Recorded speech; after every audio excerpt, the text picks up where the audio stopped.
Hello everybody, Shift Your Mindset here with a new episode, and that is about the 3 types of Jehovah Witnesses. Why 3 types? I just made it easy for myself and I was inspired by the good, the bad and the ugly. And there are good Jehovah Witnesses. Yes? Yes, there are good Jehovah Witnesses. Those are the witnesses for me that are just good persons, good, honest people. And I've seen a lot of Jehovah Witnesses in all ranks, but especially the normal rank and file Jehovah Witnesses are good people. They do the best they can with what they have. They share a meal with other people. They don't complain too much. They are just doing their jobs. And they're also nice people. Always friendly to me in the congregation. Hey Sven, how are you doing? Sincerely interested in you. But it also has to do with what position are you in the congregation and in the organization. Because the higher the position, more likely you lose that good thing about yourself. I saw that the best people have less responsibility in the organization. They don't worry about having privileges, don't worry about being the security guard on a convention, or watching the cafeteria, or watching the baptism and handing out the towels. They want just an easy, simple life. And most of the time it are the simplest persons who are having that good energy. And simple is a compliment, people, from me, because I like also to be simple and keep it simple in my head. They just believing that the Bible is true.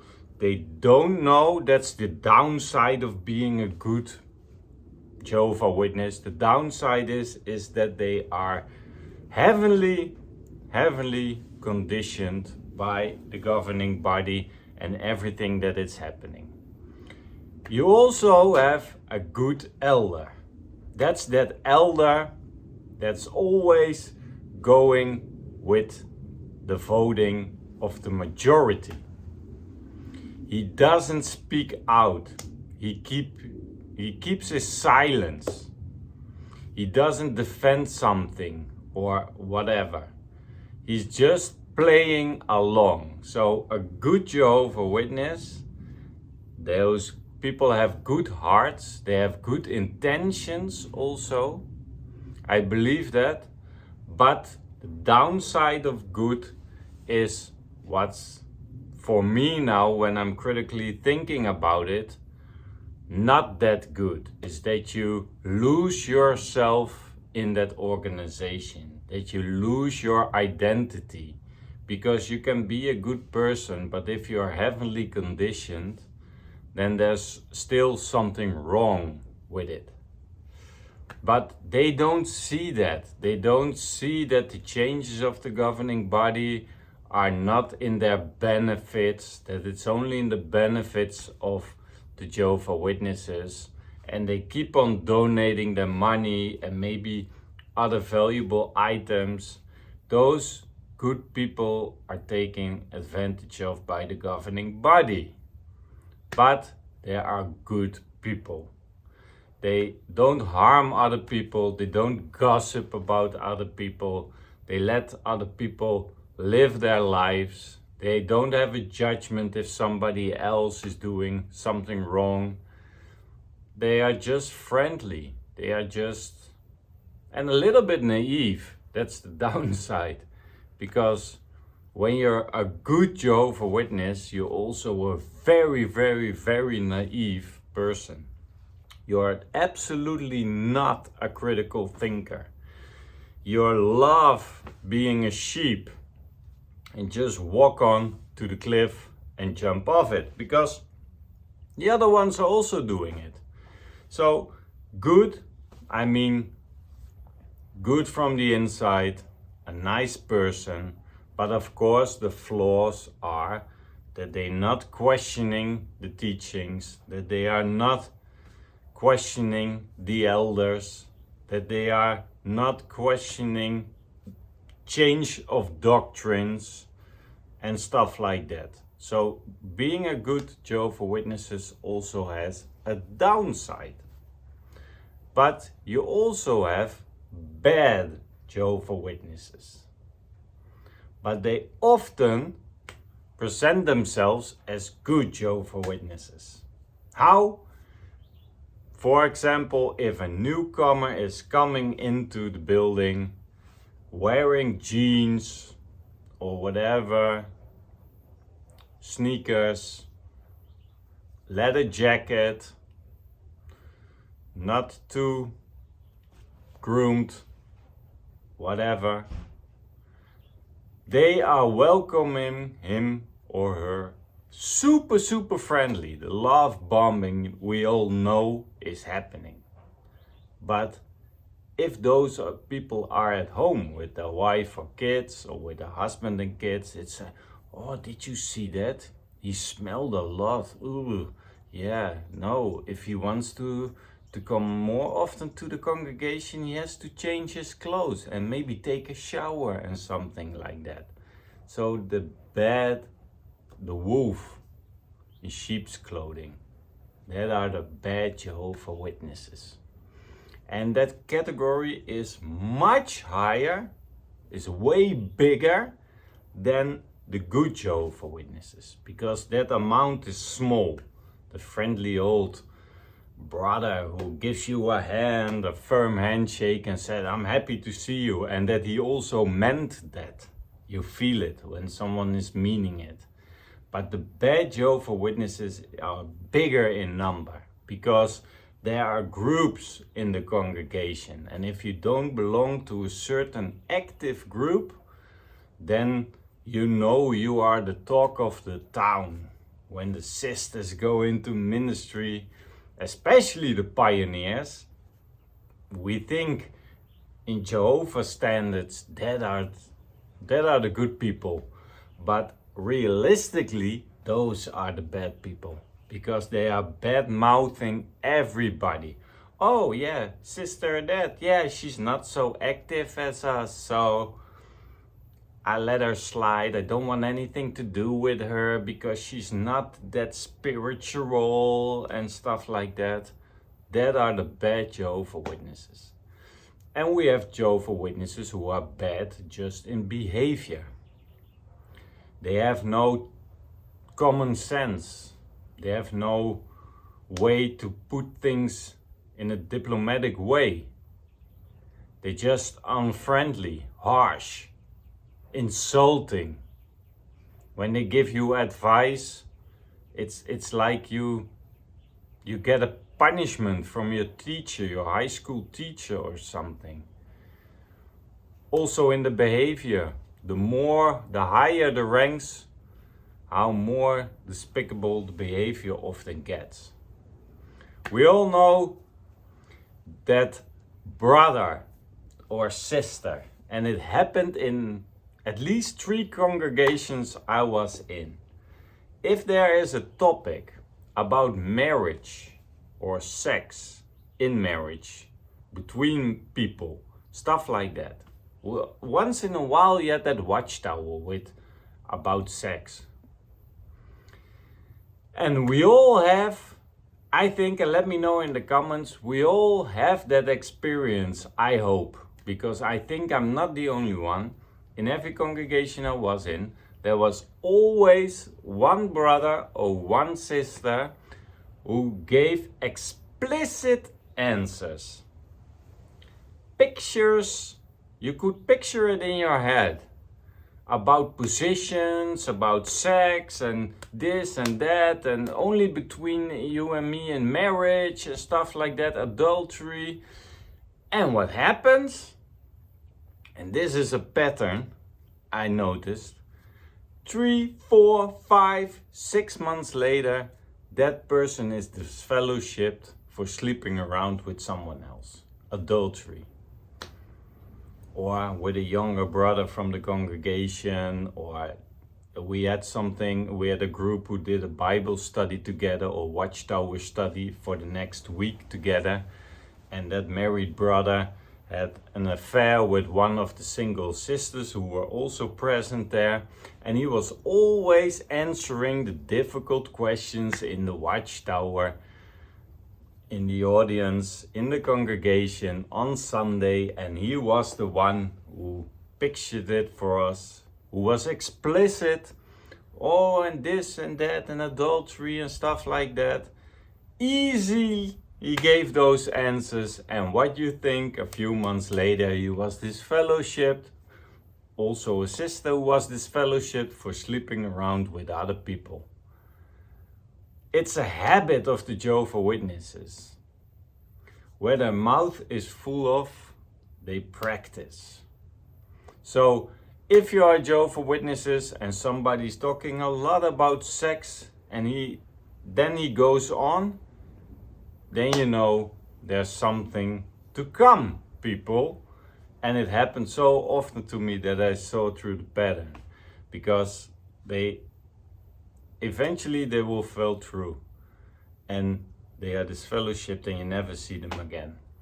And the higher you get, the more it's starting to look like bad Jehovah Witnesses, bad mouthing each other. Super friendly in the congregation, talking to you, they go to another sister and then they're having a conversation, the same conversation as you just had, but then about you. And always when I was visiting people and they were active, they always were bad mouthing the people who weren't active. Oh yeah, that family, again they weren't at the congregation meeting. Oh, this is the 6th time they skipped the meeting. Yeah, he said, but we elders are busy with it. We're gonna visit them. We're gonna give them a shepherding visit. So they're talking with each other, even with their wives, and elder wives and pioneers are the worst women you can get in the congregation. They are so full of themselves because they go to the pioneer school and they are not allowed to talk about it with the common people. But the common people don't care about it, but that's a different story. But they don't know that. They think everybody wants to know what they are said at the pioneer school. It's just a rehearse of literature where we all have access to. It's just a rehearsal of some watchtower articles. Everybody can look it up. It's nothing. I thought the first time I was ministerial servant, I thought, whoa, now I get something that's completely off the charts. And it's just a rehearsing of a watchtower article, May 2005. Yeah, here it said, we have to take the lead in. Yeah, I know that. Give me something new. Give me something I worked for. But it's all repetition of old articles it's an old wine in a new sack. You can just skip it to the end. It's like every meeting is a rehearsal of something what was written in the past. And now it's even worse, I believe. So, and then we get to the ugly Jehovah Witnesses. And there are some ugly Jehovah Witnesses. Not in appearance, also physical ugliness, that is also depends on your taste, but ugly from the inside, pure evil. Of course, the people who now are getting all the attention they don't want, the abusers, those are the most ugly people there are in that organization. And they can disappear from me. Everybody can disappear in jail and rot away in jail. That's the ugliest person you can get. But in the Jehovah Witnesses, and especially for the people who went a little bit deeper into the organization, had some privileges, were a ministerial servant or were an elder or circuit overseer or whatever, pioneer or whatever, those people have more inside information. And the more inside information you get from that organization, the uglier it gets. Because then you see the other world between the Jehovah Witnesses. And especially elders, I saw, is an ugly, ugly thing. And sometimes they try a McMillan move. That's a strategic move to gain an advantage over somebody else. And you see it when the circuit overseer is coming, the brown-nosed elder is sucking up to that circuit overseer and is dropping a little bomb. And sometimes it's a new one, just made it as an elder, and he wants to establish a name for himself. But sometimes it's also another elder who is wanting to be the, how do you say it when you want to be the boss of the elders? What is that? The presiding overseer, it was, but now it's a COBE, C-O-B-E, of body of elders. Coordinator, yes, the coordinator of the body of elders. Sometimes there are more than one person who wants to be the coordinator of the body of elders. And they take everything they can to sweep you away. So I saw that move with that the son of the coordinator had a relationship, and that girlfriend was staying at their house in a separate room on a separate floor, and the parents were home and she stayed there. Another elder got notice of it and he brought it up when the circuit overseer was visiting. And then he had to step down. In other congregations, you don't have to step down. That's the weird thing.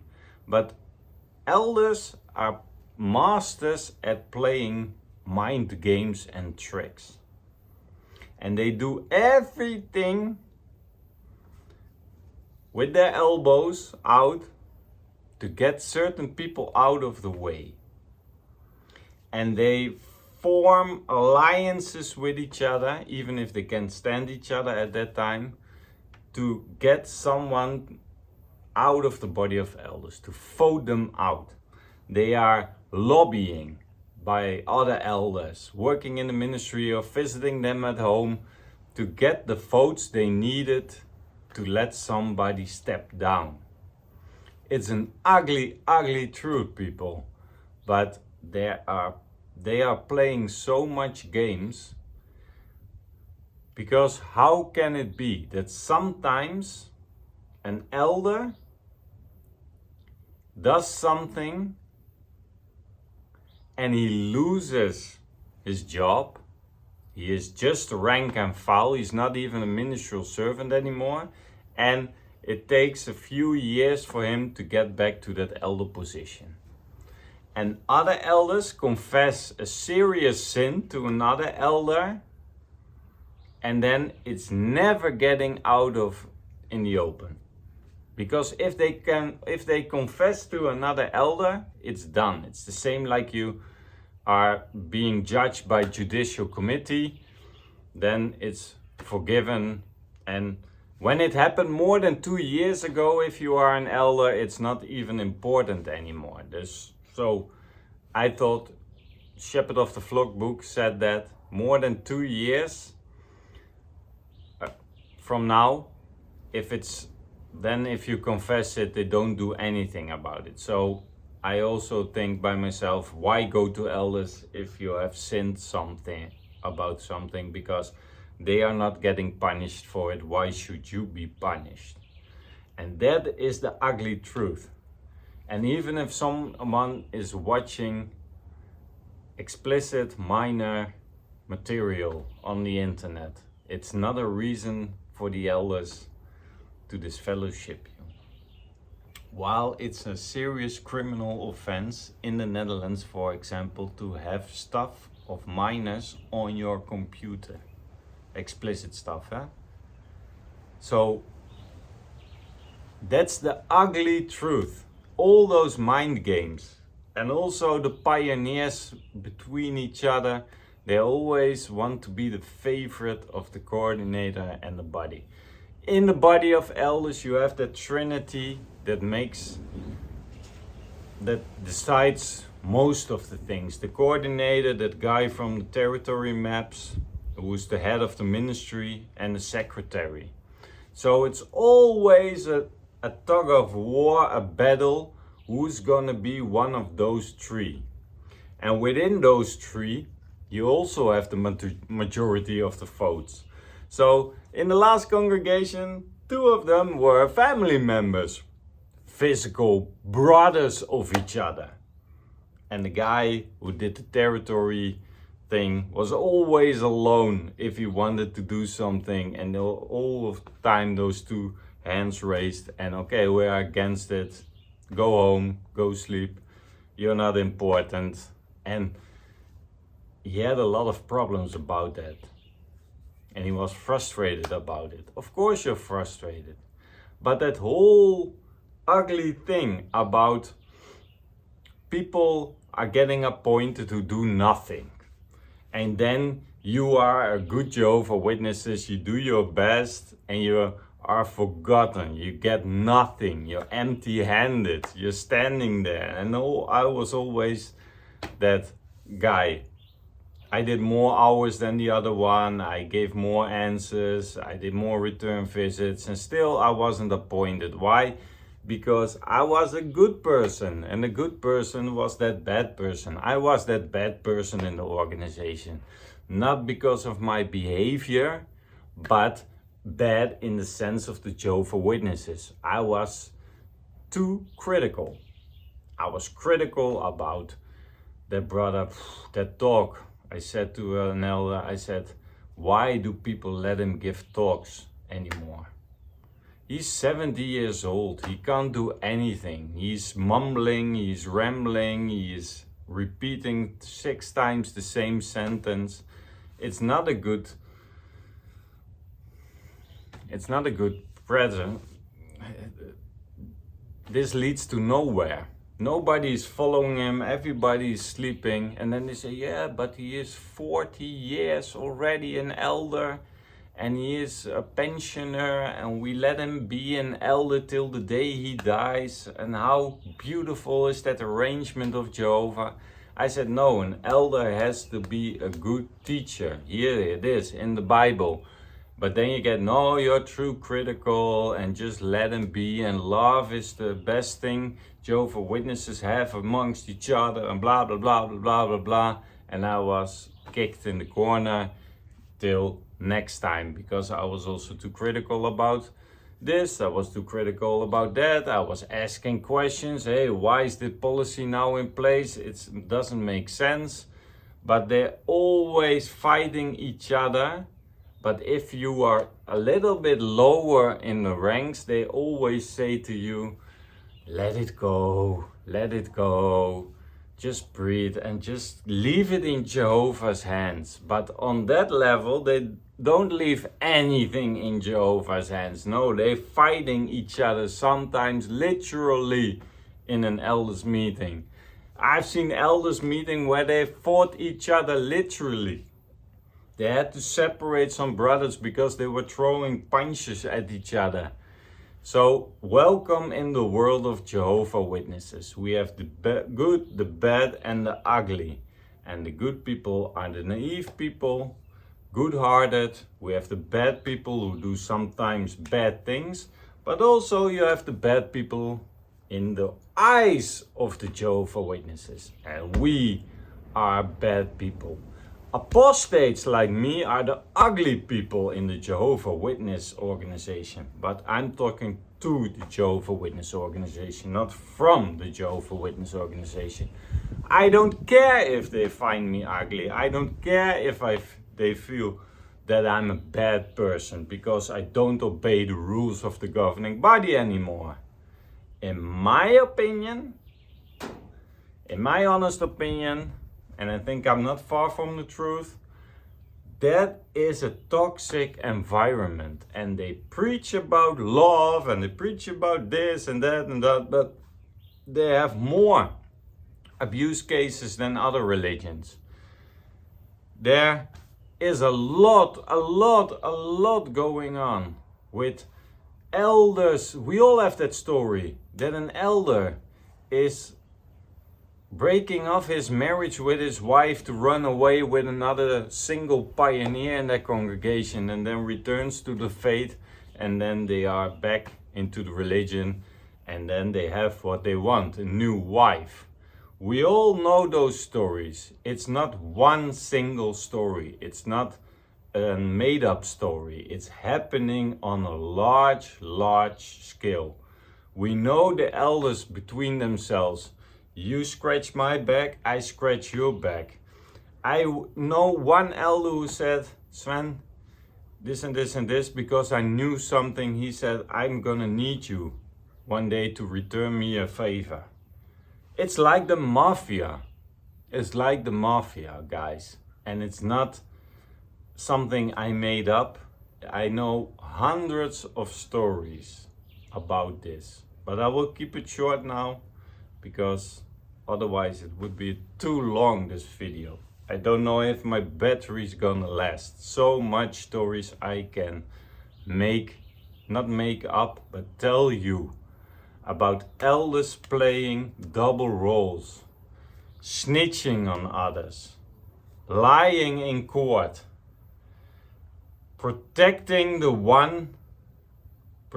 an attacker of another sister, instead of handling and caring about the victim.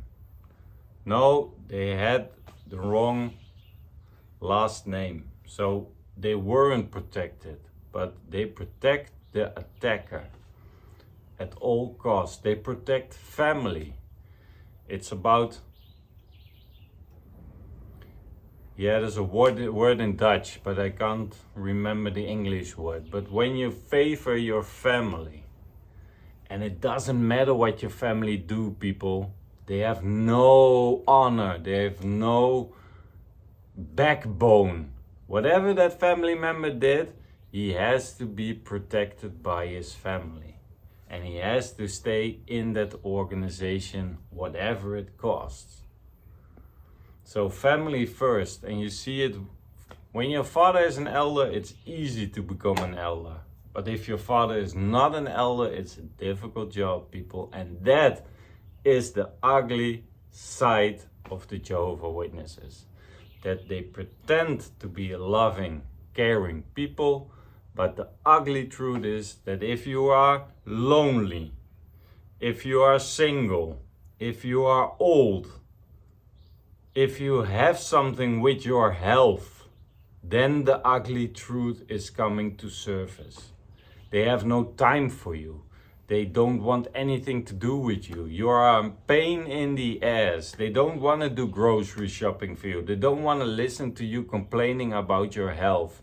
They don't want to encourage you.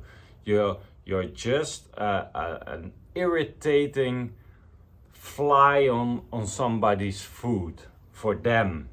And that is the ugly truth. They pretend they love you with everything they have, unconditional love, but just get something. Go to the hospital. Be in a hospital. Have something with your health. And then you see that there are only a few people from your congregation, that good Jehovah Witness, who's giving you a visit and encourage you maybe a little bit. But no elders, no pioneers, no elder sister, because they don't want to mingle with the people who are the outcast of the congregation. And that, my friends, is not true love. So, be compassionate, have empathy for other people, and let them see how it can be done. Thank you for watching. See each other on the next episode.